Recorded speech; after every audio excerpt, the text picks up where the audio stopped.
खुदा के दास ने वचन का तर्जमा किया, बहुत अच्छा घर बारे दसिया।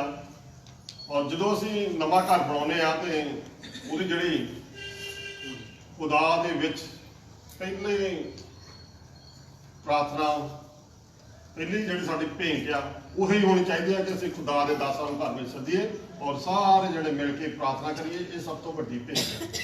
और दूसरे शब्दों च आपां यह भी कह सकते हैं, पंजाबी जो चट कहते हैं, तो एक वचन आप चट के उत्ते पढ़ांगे, पर बहुत ख्याल नाल वचन पढ़ना। व्यवस्था साहब की किताब 20 बाब की 5 ऐत सिर्फ अद्धी ऐत पढ़नी, पूरी नहीं पढ़नी, मैं ही पढ़ दूँ पूरी पढ़ के दस। व्यवस्था साहब 20 बाब की 5 ऐत अद्धी ऐत पढ़नी। फिर अहुदेदार लोकां नूं बोलन केड़ा ओ मनुख है, वो केड़ा मनुख है जिसने नवा घर बनाया, जिसने नवा घर बनाया होवे पर उसकी चट ना कीती होवे, ओदी चट ना कीती होवे। बस इन्ना ही पढ़ना।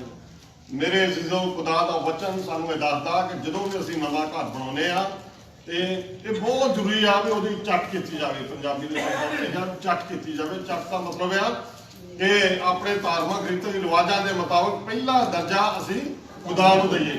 और जो असी पहला दर्जा हर गल दे विच हर काम दे विच खुदा नूं दिंदे आ तां उदों खुदा सानूं मुबारक करता है।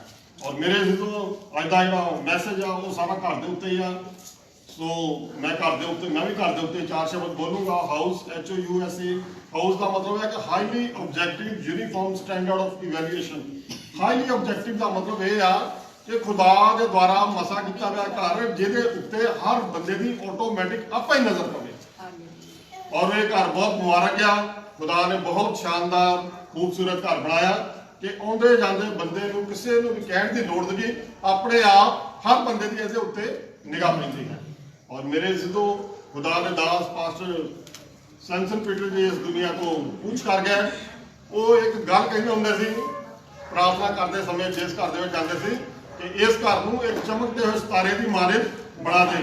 और मेरी भी ये दुआ आ कि ऐ खुदा इस घर को चमकते हुए सितारे की मानद बना दे। और पास्टर सोनू जी ने नेल्सन पीटर जी ने बहुत अच्छा खुदा का वचन की व्याख्या की आ। तो 2 शब्द आप भी कहांगे। इस दुनिया के विच 2 तरह के घर हैं और इस दुनिया के विच रहिंदे हुए हर इंसान को घर की बहुत ज़्यादा जरूरत है। क्योंकि जेड़े बंदे का घर नहींगा उसका कोई वजूद नहींगा। क्योंकि सब तो पहलों जो एड्रैस आ वो घर का पूछा जाता भी तेरा एड्रैस की है और तेरा आधार कार्ड पैन कार्ड जो भी कुछ है वो सारा कुछ घर के बेस के उत्ते ही बनता। और इस करके बहुत वड्डी बख्शिश आ कि खुदा सानूं एक नवा घर बख्शदा है। और असी 2 तरह के घर बारे स्टडी करांगे। पहला घर आ दुनियावी घर और दूसरा घर आ आत्मिक घर। और पहलों असी दुनियावी घर के उत्ते बोलांगे। जिस तरह पास्टर सोनू जी ने दसिया कि जबूरां दी पोथी 127 जबूर दी 1 ऐत पढ़िए। जेकर यहोवा ही घर ना बनावे, जेकर यहोवा ही घर ना बनावे तां बनाउण वाले दी मेहनत व्यर्थ है। बनाउण वाले दी मेहनत व्यर्थ है। और मेरे अजीजों ये गल बिल्कुल 100% प्रैक्टिकल साडी जिंदगी दे विच आ कि जदों असीं पहला स्थान प्रभु यीशु मसीह नूं दिंदे आ ते सानूं नहीं पता भी अपने आप किधरों साडे रस्ते खुलते आउंदे आ। और कदी कदी असीं बहुत छोटे हौसला करके थोड़े पैसों के नाल घर की शुरुआत कर लेंगे। चलो किसी तरह पहलों ढांचा खड़ा करिए, लैंडर तो पाइए, लेकिन जो खुदा की बरकत आ तो ऑटोमैटिकली मनुखा का फेवर भी तुहाडे उत्ते हो जाएगा। कोई ना कोई अपने आप भैन भरा रिश्तेदार खुदा ने खड़ा कर देना कि चलो कोई गल नहीं यार, तुसीं 50,000 रुपया घर तो लै लो, हुण काम मुड़ नहीं देना, पूरा फतेह करके हटना। यह है मनुखा का फेवर, यह है खुदा की मेहरबानी। और खुदा कोई छत नहीं पाड़दा, पाड़ के दिंदा, पर वो बंदियां नूं तुहाडे लई खड़ा कर दिंदा है। कोई ना कोई तुहाडी कमेटी निकल आऊगी, कोई ना कोई तुहानूं किसी भी तरीके दे नाल जिधरों मर्जी कोई लोन मंजूर हो जाऊगा, कोई कुछ हो जाऊगा। जदों खुदा की मर्जी आ तो अपने आप साडे जिहड़े रस्ते आ वो खुलते जाते हैं। और एक धर्मी बंदे की पछाण आ, जदों बंदा खुदा का नाम लैके घर की शुरुआत करता तो वह कहता जे अगर यहोवा ही घर ना बनाए तो बनाउण वाले की मेहनत व्यर्थ है। और मेरे अजीजों जिहड़ा घर सानूं खुदा बाप बना के दिंदा ਉਹਦੇ ਵਿੱਚ ਬੜਾ ਸੁੱਖ ਔਰ ਸ਼ਾਂਤੀ, ਉਹਦੇ ਵਿੱਚ ਬੜਾ ਸਕੂਨ ਆ। ਔਰ ਮੇਰੇ ਜਦੋਂ ਬਹੁਤ ਸਾਰੇ ਐਸੇ ਤਰ੍ਹਾਂ ਦੇ ਇਨਸਾਨ ਆ ਜਿਹੜੇ ਕਰੋੜਾਂ ਰੁਪਏ ਦੇ, ਅਰਬਾਂ ਖਰਬਾਂ ਰੁਪਏ ਦੇ ਮਾਲਕ ਆ, ਉਹਨਾਂ ਨੂੰ ਪਤਾ ਨਹੀਂ 600 ਉਹਨਾਂ ਨੇ ਕਮਰੇ ਬਣਾਏ ਪਏ ਆ, ਨੌਕਰ ਰੱਖੇ ਪਏ ਘਰਾਂ ਦੇ ਵਿੱਚ, ਪਰ ਉਹਨਾਂ ਦੇ ਕੋਲ ਸ਼ਾਂਤੀ ਨਹੀਂ। ਉਹ ਆਪਣੇ ਘਰਾਂ ਦੇ ਵਿੱਚ ਸ਼ਾਂਤੀ ਨਾਲ ਰਹਿ ਹੀ ਨਹੀਂ ਸਕਦੇ। ਰਾਤ ਨੂੰ ਨਸ਼ਾ ਖਾ ਕੇ, ਗੋਲੀਆਂ ਖਾ ਕੇ ਸੌਂਦੇ, ਕਹਿੰਦੇ ਸਾਨੂੰ ਨੀਂਦ ਹੀ ਨਹੀਂ ਆਉਂਦੀ। ਔਰ ਮੇਰੇ ਅਜ਼ੀਜ਼ੋ, ਅਸੀਂ ਬਹੁਤ ਖੁਸ਼ਕਿਸਮਤ ਇਨਸਾਨ ਆ ਕਿ ਅਸੀਂ ਰਾਤ ਨੂੰ ਪੂਰੀ ਗੂੜੀ ਨੀਂਦ ਨਾਲ ਸੌਂਦੇ ਆ। ਔਰ ਯਹੋਵਾ ਪਰਮੇਸ਼ਰ ਦਾ ਸਾਡੇ ਨਾਲ ਵਾਅਦਾ ਨੀਤੀ ਵਚਨ ਦੇ ਵਿੱਚ, ਕਹਾਵਤਾਂ ਦੇ ਵਿੱਚ, ਕਿ ਜਦੋਂ ਤੂੰ ਰਾਤ ਨੂੰ ਲੇਟੇਗਾ ਤਾਂ ਯਹੋਵਾ ਪਰਮੇਸ਼ਰ ਤੈਨੂੰ ਮਿੱਠੀ ਪਿਆਰੀ ਨੀਂਦ ਦੇਵੇਗਾ। ਔਰ ਇਹ ਹੈ ਸਭ ਤੋਂ ਵੱਡੀ ਸ਼ਾਂਤੀ ਔਰ ਸਭ ਤੋਂ ਵੱਡਾ ਸਕੂਨ ਜਿਹੜਾ ਸਾਨੂੰ ਪ੍ਰਭੂ ਯਿਸੂ ਮਸੀਹ ਹੀ ਦੇ ਸਕਦਾ ਹੈ। ਹੋਰ ਕੋਈ ਦੁਨੀਆ ਦੀ ਤਾਕਤ ਸਾਨੂੰ ਇਹ ਸ਼ਾਂਤੀ ਔਰ ਸਕੂਨ ਨਹੀਂ ਦੇ ਸਕਦਾ। ਔਰ ਮੇਰੇ ਅਜ਼ੀਜ਼ੋ, ਜਦੋਂ ਘਰ ਖੁਦਾ ਦੀ ਮਰਜ਼ੀ ਦੇ ਨਾਲ ਬਣ ਜਾਂਦਾ ਹੈ, ਔਰ ਫਿਰ ਖੁਦਾ ਸਾਨੂੰ ਕਹਿੰਦਾ ਆ ਕਿ ਜਿਸ ਤਰ੍ਹਾਂ ਦੱਸਿਆ ਕਿ ਦਾਊਦ ਨਬੀ ਕਹਿੰਦਾ ਕਿ ਮੈਂ 7 ਵਾਰੀ ਤੇਰੀ ਪ੍ਰਾਰਥਨਾ ਕਰਾਂਗਾ। 7 ਵਾਰੀ ਅਸੀਂ ਪਰਮੇਸ਼ਵਰ ਦਾ ਧੰਨਵਾਦ ਕਰਨਾ। ਚਲੋ ਸਾਰੇ ਕੰਮਕਾਰ ਵਾਲੇ ਆ, ਕਿਸੇ ਬੰਦੇ ਕੋਲ ਟਾਈਮ ਹੈਗਾ, ਕਿਸੇ ਕੋਲ ਹੈ ਨਹੀਂਗਾ। ਕੋਈ 2 ਵਾਰ ਕਰ ਲਵੇ, ਕੋਈ 4 ਵਾਰ ਕਰ ਲਵੇ, ਕੋਈ 5 ਵਾਰ ਕਰ ਲਵੇ, ਜਿੱਦਾਂ ਜਿੱਦਾਂ ਦਾ ਕਿਸੇ ਕੋਲ ਸਮਾਂ ਆ। ਲੇਕਿਨ ਸਵੇਰ ਸ਼ਾਮ ਜਿਹੜਾ ਪਹਿਲਾ ਸਮਾਂ ਉਹ ਪ੍ਰਭੂ ਯਿਸੂ ਮਸੀਹ ਦਾ ਬਣਦਾ ਹੈ। ਔਰ ਜਦੋਂ ਪ੍ਰਭੂ ਯਿਸੂ ਮਸੀਹ ਨੂੰ ਅਸੀਂ ਪੂਰਾ ਸਮਾਂ ਦਿੰਦੇ ਆ, ਉਹਦੀਆਂ ਆਸ਼ਾ ਤੇ ਬਰਕਤਾਂ ਦੇ ਲਈ ਜਿਹੜੀਆਂ ਸਾਨੂੰ ਪ੍ਰਭੂ ਨੇ ਕੀਤੀਆਂ, ਵਫਾਦਾਰੀਆਂ, ਭਲਾਈਆਂ, ਮਿਹਰਬਾਨੀਆਂ ਕੀਤੀਆਂ, ਉਹਦਾ ਅਸੀਂ ਧੰਨਵਾਦ ਕਰਦੇ ਆ, ਤਾਂ ਪਰਮੇਸ਼ਵਰ ਸਾਨੂੰ ਬਹੁਤ ਵੱਡੀਆਂ ਆਸ਼ਾ ਤੇ ਬਰਕਤਾਂ ਦਿੰਦਾ।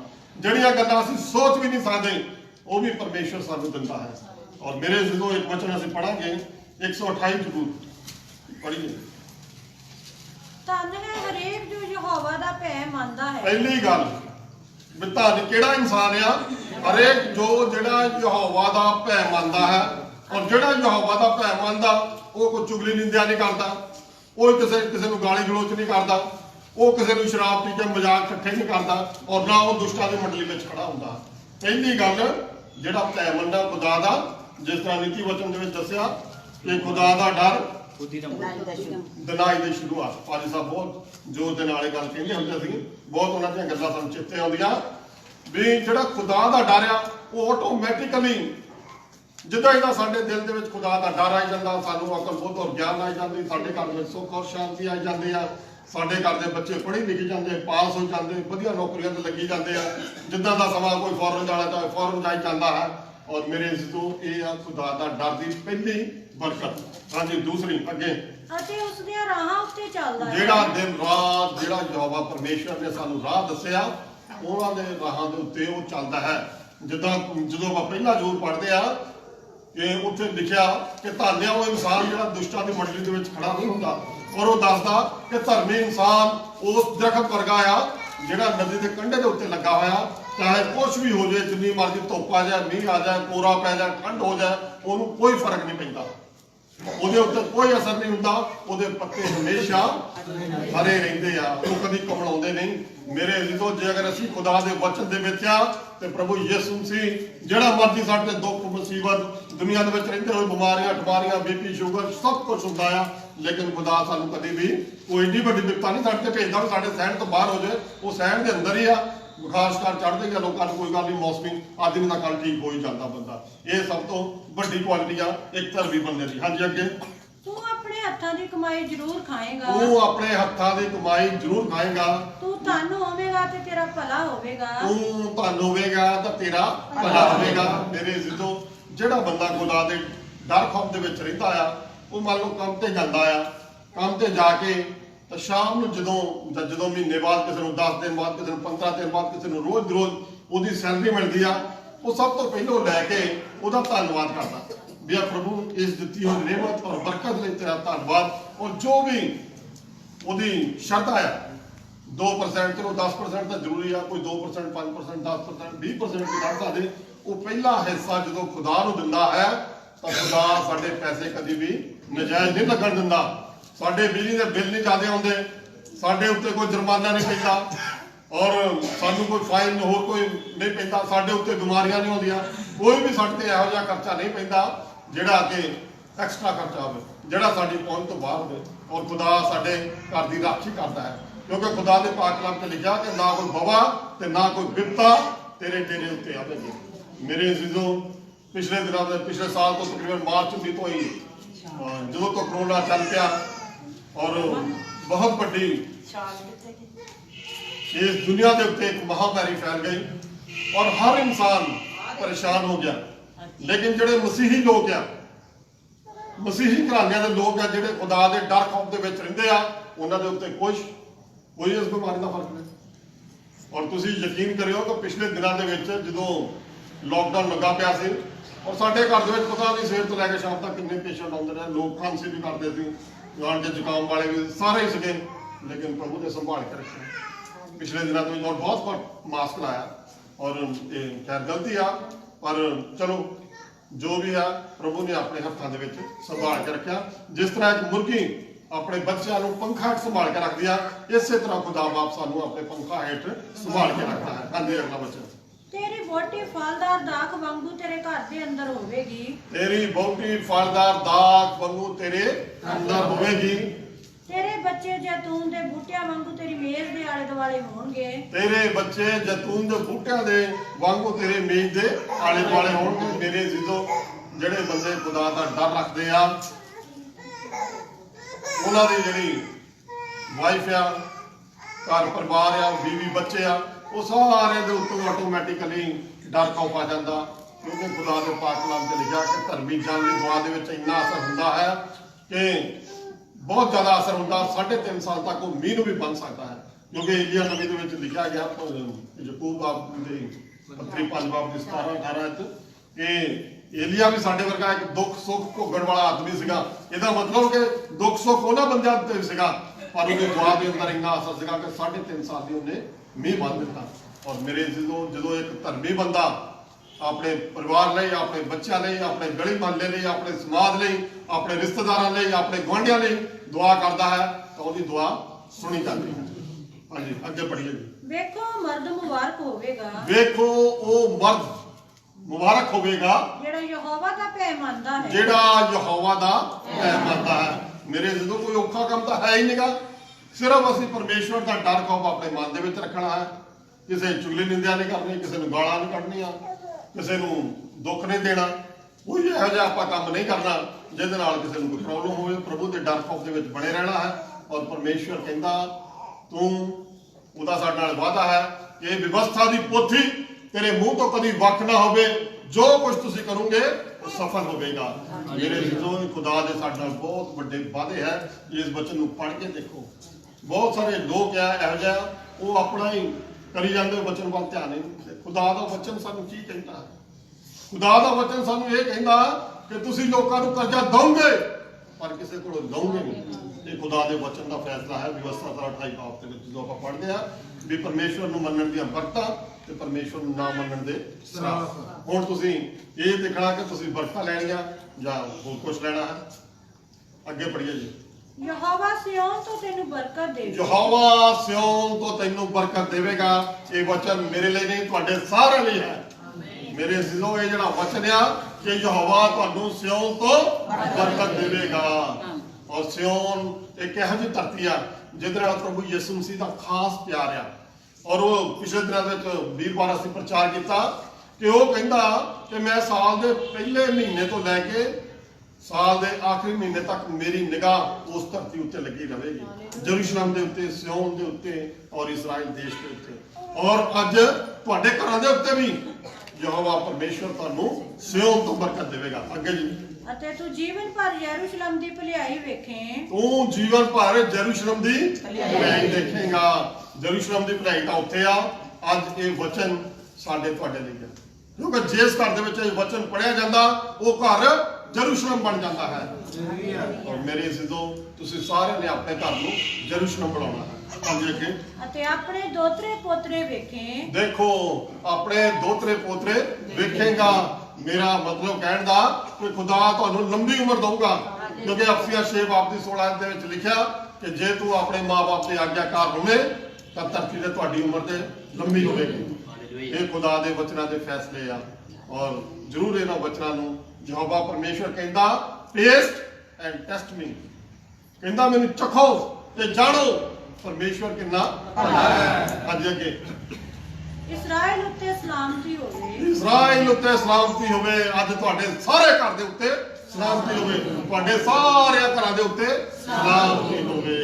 ਮੇਰੇ ਜ਼ਿੱਦੋ ਇਹ ਖੁਦਾ ਦੇ ਪਾਕ ਵਚਨ ਆ, ਇਹਨਾਂ ਨੂੰ ਆਪਣੇ ਦਿਲ ਦੇ ਵਿੱਚ ਜਮ੍ਹਾਂ ਕਰੋ, ਕਿਉਂਕਿ ਦਾਊਦ ਨੂੰ ਵੀ ਕਹਿੰਦਾ ਐ ਖੁਦਾ ਤੇਰਾ ਵਚਨ ਮੈਂ ਆਪਣੇ ਮਨ ਵਿੱਚ ਜਮ੍ਹਾਂ ਕਰ ਲਿਆ ਤਾਂ ਜੋ ਤੇਰੇ ਖਿਲਾਫ ਕੋਈ ਪਾਪ ਨਾ ਕਰਾਂ। ਔਰ ਜੇ ਅਗਰ ਕਿਸੇ ਨੇ ਅਸੀਂ ਬਦੀ ਰੱਖ ਕੇ ਦੁਆ ਕਰਾਂਗੇ ਤਾਂ ਖੁਦਾ ਕਦੀ ਸਾਡੀ ਦੁਆ ਨੂੰ ਨਹੀਂ ਸੁਣੇਗਾ, ਕਿਉਂਕਿ ਖੁਦਾ ਦੇ ਪਾਕ ਕਲਾਮ 'ਚ ਲਿਖਿਆ ਕਿ ਦਾਊਦ ਕਹਿੰਦਾ ਐ ਖੁਦਾ ਜੇ ਅਗਰ ਮੇਰੇ ਮਨ ਵਿੱਚ ਕੋਈ ਬਦੀ ਹੁੰਦੀ ਤਾਂ ਤੂੰ ਮੇਰੀ ਨਾ ਸੁਣਦਾ। ਹਾਂਜੀ ਅੱਗੇ ਠੀਕ ਹੈ ਹੋ ਗਿਆ। ਹਾਂਜੀ ਇਹ ਸਾਰੀਆਂ ਜਿਹੜੀਆਂ ਆਸ਼ਾ ਤੇ ਬਰਕਤਾਂ ਇਹ ਸਿਰਫ ਧਰਮੀ ਬੰਦਿਆਂ ਲਈ, ਜਿਹੜੇ ਖੁਦਾ ਨੂੰ ਹਰ ਗੱਲ ਦੇ ਵਿੱਚ ਹਰ ਕੰਮ ਦੇ ਵਿੱਚ ਪਹਿਲ ਦਿੰਦੇ ਹਨ, ਉਹਨਾਂ ਦੇ ਲਈ ਇਹ ਸਾਰੀਆਂ ਆਸ਼ਾ ਤੇ ਬਰਕਤਾਂ ਹੈ। ਔਰ ਇੱਕ ਵਚਨ ਹੋਰ ਪੜ੍ਹੀਏ, ਪਹਿਲਾ ਸੈਮੂਅਲ 25 ਬਾਬ ਦੀ 6 ਹੈ। ਬਹੁਤ ਰੀਝ ਨਾਲ ਤੁਹਾਡੇ ਲਈ ਸਾਰਿਆਂ ਲਈ ਮੈਸੇਜ ਕਹਿ ਦਿੱਤਾ। ਸੁਣਦੀ ਹੈ ਮੇਰੀ ਆਵਾਜ਼? ਧਿਆਨ ਨਾਲ ਸੁਣੋ ਜਰਾ।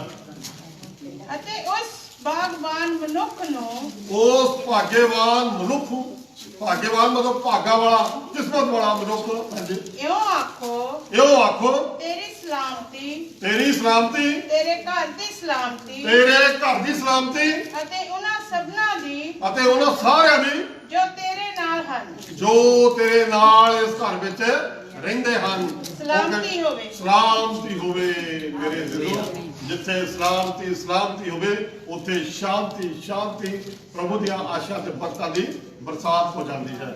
ਔਰ ਮੇਰੇ ਅਜ਼ੀਜ਼ੋ ਇਹ ਸੀਗਾ ਦੁਨਿਆਵੀ ਘਰ।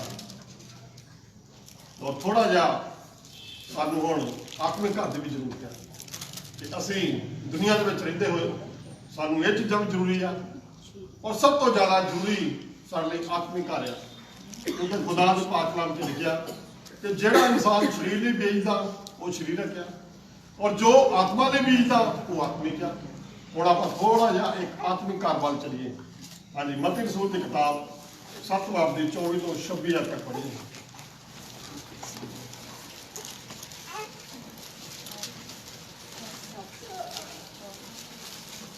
ਹਰੇਕ ਜੋ ਮੇਰੇ ਬਚਨ ਸੁਣਦਾ ਹਰੇਕ ਜੋ ਪ੍ਰਭੂ ਯਿਸੂ ਮਸੀਹ ਦਾ ਇਹ ਵਚਨ ਸੁਣਦਾ ਹੈ ਅਤੇ ਉਹਨਾਂ ਉੱਤੇ ਚੱਲਦਾ ਹੈ, ਉਹਨਾਂ ਵਚਨਾਂ ਦੇ ਉੱਤੇ ਚੱਲਦਾ ਹੈ। ਉਹ ਉਸ ਬੁੱਧਵਾਨ ਵਰਗਾ ਤੁਸੀਂ ਇਹਨਾਂ ਵਚਨਾਂ ਨੂੰ ਸੁਣਨਾ ਹੀ ਨਹੀਂ, ਇਹਨਾਂ ਦੇ ਉੱਤੇ ਚੱਲਣਾ ਵੀ ਹੈ। ਹਾਂਜੀ ਬੁੱਧਵਾਨ ਵਰਗਾ ਜਾਣਿਆ ਜਾਵੇਗਾ, ਉਹ ਉਸ ਬੁੱਧੀਮਾਨ ਮਤਲਬ ਸਮਝਦਾਰ ਮਨੁੱਖ ਵਰਗਾ ਜਾਣਿਆ ਜਾਵੇਗਾ, ਜਿਹਨੇ ਪੱਥਰ ਉੱਤੇ ਆਪਣਾ ਘਰ ਬਣਾਇਆ ਜਿਹਨੇ ਪੱਥਰ ਉੱਤੇ ਆਪਣਾ ਘਰ ਬਣਾਇਆ ਹੈ ਅਤੇ ਮੀਂਹ ਭਰਿਆ ਮੀਂਹ ਭਰਿਆ ਅਤੇ ਹੜ੍ਹ ਆਏ ਹੜ੍ਹ ਆਏ ਅਤੇ ਹਨੇਰੀਆਂ ਵਗੀਆਂ ਬਹੁਤ ਹਨੇਰੀਆਂ ਵਗੀਆਂ, ਔਰ ਉਸ ਘਰ ਨੂੰ ਧੱਕਾ ਮਾਰਿਆ, ਉਸ ਘਰ ਨੂੰ ਧੱਕਾ ਵੀ ਮਾਰਿਆ ਜਦੋਂ ਠੱਕੇ ਚੱਲਦੇ ਆ, ਪਰ ਉਹ ਨਾ ਡਿੱਗਿਆ। ਉਹ ਨਾ ਡਿੱਗਿਆ। ਜੋ ਉਹਦੀ ਨਿਊ ਪੱਥਰ ਉੱਤੇ ਧਰੀ ਹੋਈ ਸੀ, ਕਿਉਂ ਜੋ ਉਹਦੀ ਨੀਂਹ ਪੱਥਰ ਉੱਤੇ ਚਟਾਨ ਦੇ ਉੱਤੇ ਧਰੀ ਹੋਈ ਸੀਗੀ।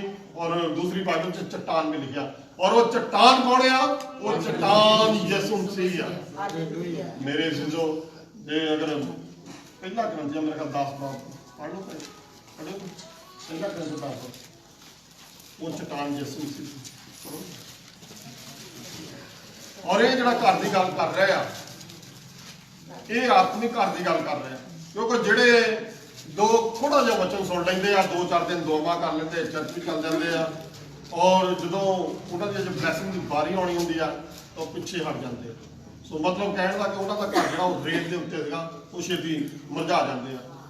ਔਰ ਕਦੀ ਕਦੀ ਬਹੁਤ ਸਾਰੇ ਲੋਕ ਬੜੇ ਜੋਸ਼ ਨਾਲ ਬੜੇ ਜਨੂਨ ਦੇ ਨਾਲ ਚੱਲਦੇ ਆ, ਸਾਲ 6 ਮਹੀਨੇ ਚੱਲ ਕੇ ਉਹ ਕਹਿੰਦੇ ਛੱਡੋ ਯਾਰ, ਉਹਨਾਂ ਦਾ ਘਰ ਇਹਦਾ ਮਤਲਬ ਰੇਤ ਦੇ ਉੱਤੇ ਆ, ਔਰ ਚਟਾਨ ਦੇ ਉੱਤੇ ਉਹਨਾਂ ਦਾ ਘਰ ਆ। ਉਹ ਕਹਿੰਦੇ ਕੋਈ ਗੱਲ ਨਹੀਂ, ਜੇ ਦੁੱਖ ਵੀ ਆਵੇ ਤਾਂ ਵੀ ਕੋਈ ਗੱਲ ਨਹੀਂ, ਸੁੱਖ ਵੀ ਆਵੇ ਤਾਂ ਵੀ ਕੋਈ ਗੱਲ ਨਹੀਂ, ਕਿਉਂਕਿ ਮੈਂ ਜਾਣਦਾ ਹੈ ਕਿ ਮੇਰਾ ਪਰਮੇਸ਼ਰ ਛਡਾਉਣ ਵਾਲਾ ਜਿੰਦਾ ਪਰਮੇਸ਼ਰ ਹੈ, ਔਰ ਮੈਨੂੰ ਉਹ ਕਹਿੰਦਾ ਉੜਕਦੇ ਦਿਨ ਮੇਰੇ ਲਈ ਉਹ ਜਿੰਦਾ ਹੋਵੇਗਾ। ਮਿਲੇ ਅਤੇ ਸਭਨਾਂ ਨੇ ਇੱਕੋ ਆਤਮਕ ਜਲ ਪੀਤਾ, ਜੀ ਜੋ ਉਹਨਾਂ ਨੇ ਉਹ ਆਤਮਕ ਪੱਥਰ ਤੋਂ ਜਲ ਪੀਤਾ, ਜਿਹੜਾ ਉਹਨਾਂ ਦੇ ਮਗਰ ਚੱਲਦਾ ਸੀ, ਅਤੇ ਉਹ ਪੱਥਰ ਮਸੀਹ ਹੈ ਸੀ। ਉਹ ਪੱਥਰ ਮਸੀਹ ਯਿਸੂ ਸੀਗਾ। ਮੇਰੇ ਅਜ਼ੀਜ਼ੋ ਇਹ ਚਟਾਨ ਜਿਹੜੀ ਆ ਇਹ ਪ੍ਰਭੂ ਯਿਸੂ ਮਸੀਹ ਆ, ਔਰ ਅਸੀਂ ਸਾਰਿਆਂ ਨੇ ਆਪਣਾ ਘਰ ਜਿਹੜਾ ਉਹ ਚਟਾਨ ਦੇ ਉੱਤੇ ਬਣਾਉਣਾ। ਜਿਹੜਾ ਸਾਡਾ ਆਤਮਿਕ ਘਰ ਆ ਉਹ ਪ੍ਰਭੂ ਯਿਸੂ ਮਸੀਹ ਆ। ਪ੍ਰਭੂ ਯਿਸੂ ਮਸੀਹ ਦੇ ਇਸ ਪਾਕ ਵਚਨਾਂ ਨੂੰ ਆਪਣੇ ਮਨ ਦੇ ਵਿੱਚ ਜਮ੍ਹਾਂ ਕਰ ਲੈਣਾ, ਕਿਉਂਕਿ ਜਦੋਂ ਆਪਾਂ ਯਹੂਦਾ ਦੀ ਪੁਸਤਕ ਪੜ੍ਹਦੇ ਹਾਂ, ਪਹਿਲਾਂ ਦਾ ਪਹਿਲਾ ਵਚਨ ਉਹ ਕਹਿੰਦਾ ਆਦਿ ਵਿੱਚ ਵਚਨ ਸੀ, ਵਚਨ ਪਰਮੇਸ਼ਰ ਦੇ ਸੰਗ ਸੀ, ਔਰ ਵਚਨ ਹੀ ਪਰਮੇਸ਼ਰ ਸੀ। ਮੇਰੇ ਅਜ਼ੀਜ਼ੋ ਵਚਨ ਹੀ ਯਿਸੂ ਮਸੀਹ ਆ ਔਰ ਅਸੀਂ ਇਹਨਾਂ ਪਾਕ ਵਚਨਾਂ ਨੂੰ ਆਪਣੇ ਮਨ ਦੇ ਵਿੱਚ ਜਮ੍ਹਾਂ ਕਰ ਲੈਣਾ ਔਰ ਇਹਨਾਂ ਵਚਨਾਂ ਦੇ ਉੱਤੇ ਖੜੇ ਹੋ ਜਾਣਾ ਹੈ ਔਰ ਇਹ ਆਤਮਿਕ ਘਰ ਆ ਔਰ ਫਿਰ ਦੇਖੋ ਅੱਗੇ ਚੱਲ ਕੇ ਕਿ ਪ੍ਰਭੂ ਯਿਸੂ ਮਸੀਹ ਦਾ ਹੋਰ ਇੱਕ ਸਾਡੇ ਨਾਲ ਵਾਅਦਾ ਹੈ। ਯੂਹੰਨਾ ਦੀ ਕਿਤਾਬ 14 ਬਾਬ ਦੀ 1 ਤੋਂ 5 ਤੱਕ ਪੜ੍ਹੀਏ।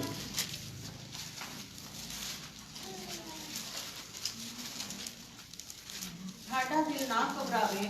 ਤੁਹਾਨੂੰ ਸਾਰਿਆਂ ਨੂੰ ਪ੍ਰਭੂ ਯਿਸੂ ਮਸੀਹ ਕਹਿ ਰਿਹਾ ਹੈ ਕਿ ਜੇ ਕੋਈ ਮਾੜੇ ਮੋਟੇ ਦੁੱਖ ਸੰਕਟ ਆ ਵੀ ਜਾਣ ਤਾਂ ਤੁਹਾਡਾ ਦਿਲ ਨਾ ਘਬਰਾਵੇ। ਪਰਮੇਸ਼ਰ ਉੱਤੇ ਨਿਸ਼ਚਾ ਕਰੋ ਪਰਮੇਸ਼ਵਰ ਦੇ ਉੱਤੇ ਨਿਸ਼ਚਾ ਕਰੋ, ਉਹਦੇ ਵਿੱਚ ਬਣੇ ਰਹਿਣਾ ਹੈ ਅਤੇ ਮੇਰੇ ਉੱਤੇ ਵੀ ਨਿਸ਼ਚਾ ਕਰੋ। ਜੀ ਪ੍ਰਭੂ ਯਿਸੂ ਮਸੀਹ ਉੱਤੇ ਵੀ ਨਿਸ਼ਚਾ ਕਰੋ।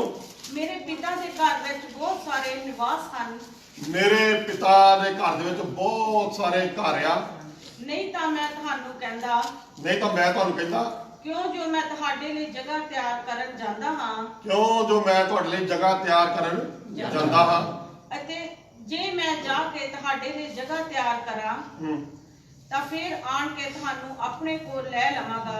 ਤੇ ਕਹਿੰਦਾ ਪਹਿਲਾਂ ਮੈਂ ਜਾ ਕੇ ਤੁਹਾਡੇ ਲਈ ਜਗ੍ਹਾ ਤਿਆਰ ਕਰਾਂਗਾ, ਮਤਲਬ ਤੁਹਾਡੇ ਲਈ ਘਰ ਬਣਾਵਾਂਗਾ ਔਰ ਫਿਰ ਜਦੋਂ ਪ੍ਰਭੂ ਯਿਸੂ ਮਸੀਹ ਸੈਕੰਡ ਕਮਿੰਗ ਬੱਦਲਾਂ ਦੇ ਉੱਤੇ ਆਵੇਗਾ ਉਦੋਂ ਉਹ ਸਾਨੂੰ ਆਪਣੇ ਨਾਲ ਲੈ ਕੇ ਜਾਵੇਗਾ। ਮੇਰੇ ਅਜ਼ੀਜ਼ੋ, ਇਹ ਜਿਹੜਾ ਪ੍ਰਭੂ ਯਿਸੂ ਮਸੀਹ ਦਾ ਵਾਅਦਾ ਆ ਕਿ ਜਿਹੜੇ ਲੋਕ ਪ੍ਰਭੂ ਯਿਸੂ ਮਸੀਹ ਨੂੰ ਮੰਨ ਕੇ ਜਿਨ੍ਹਾਂ ਨੇ ਪ੍ਰਭੂ ਯਿਸੂ ਮਸੀਹ ਨੂੰ ਆਪਣਾ ਮੁਕਤੀਦਾਤਾ ਉद्धार ਕਰਤਾ ਪਰਮੇਸ਼ਰ ਕਬੂਲ ਕਰ ਲਿਆ, ਉਹਨੂੰ ਆਪਣਾ ਨਿਸਤਾਰਾ ਕਰਨ ਵਾਲਾ ਕਬੂਲ ਕਰ ਲਿਆ ਔਰ ਇਹ ਪਾਕ ਵਚਨ ਉਹਨਾਂ ਦੇ ਲਈ ਆ ਜਿਹੜੇ ਪ੍ਰਭੂ ਯਿਸੂ ਮਸੀਹ ਦੀ ਪਾਕ ਦੁਲਹਨ ਬਣ ਚੁੱਕੇ ਆ ਔਰ ਪ੍ਰਭੂ ਯਿਸੂ ਮਸੀਹ ਬੱਦਲਾਂ ਦੇ ਉੱਤੇ ਆਵੇਗਾ ਔਰ ਆਪਣੀ ਪਾਕ ਦੁਲਹਨ ਨੂੰ ਨਾਲ ਲੈ ਕੇ ਜਾਵੇਗਾ ਕਿਉਂਕਿ ਉਹਨੇ ਪ੍ਰਭੂ ਯਿਸੂ ਮਸੀਹ ਨੇ ਆਪਣੇ ਬਾਪ ਦੇ ਘਰ ਦੇ ਵਿੱਚ ਸਾਡੇ ਲਈ ਬਹੁਤ ਸਾਰੇ ਜਗ੍ਹਾ ਤਿਆਰ ਕੀਤੀ, ਬਹੁਤ ਸਾਰੇ ਘਰ ਬਣਾਇਆ, ਬਹੁਤ ਸਾਰੇ ਨਿਵਾਸ ਸਥਾਨ ਬਣਾਏ ਆ ਜਿੱਥੇ ਕਿ ਜਿਹੜਾ ਪ੍ਰਭੂ ਯਿਸੂ ਮਸੀਹ ਨੇ ਸਾਡੇ ਨਾਲ ਵਾਅਦਾ ਕੀਤਾ ਕਿ ਮੈਂ ਤੁਹਾਡੀਆਂ ਅੱਖੀਆਂ ਤੋਂ ਹਰ ਇੱਕ ਦੁੱਖ ਸੰਕਟ ਬਿਮਾਰੀਆਂ ਨੂੰ ਪੂੰਝ ਦਿਆਂਗਾ। ਇੱਕ ਪ੍ਰਕਾਸ਼ਿਤ ਵਾਕਿਆ 21 ਬਾਬ ਪੜ੍ਹੀਏ।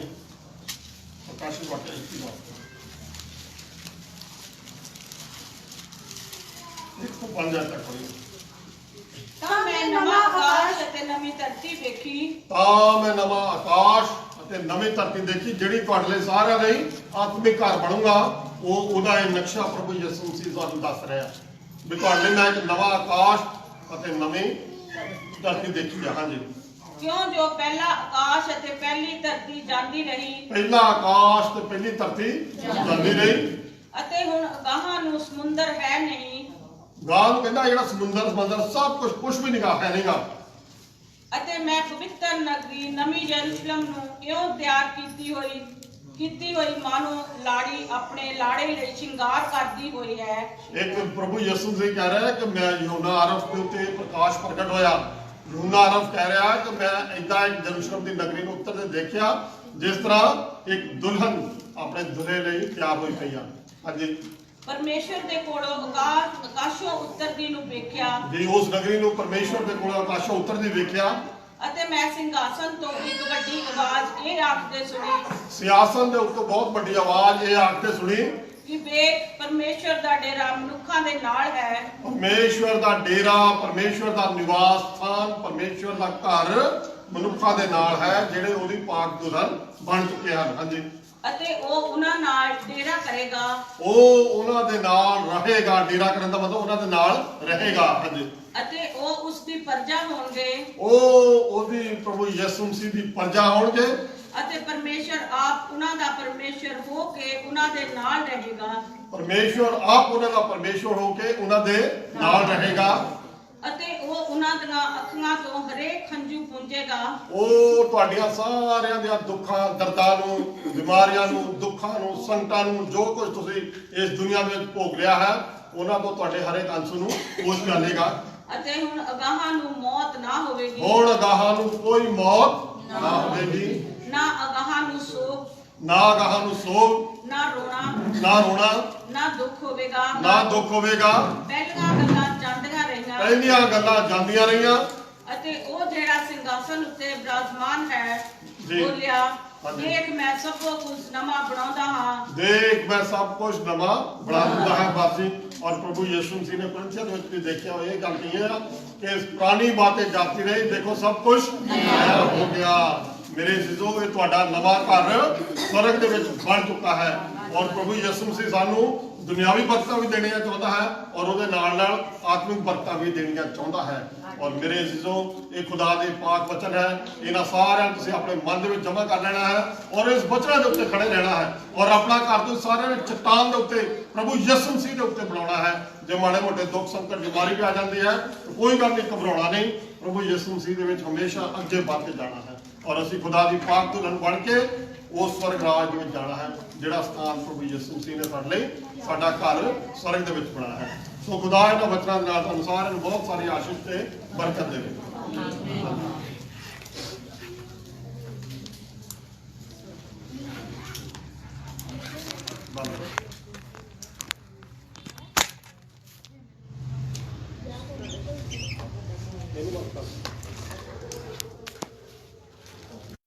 एक छोटी गवाही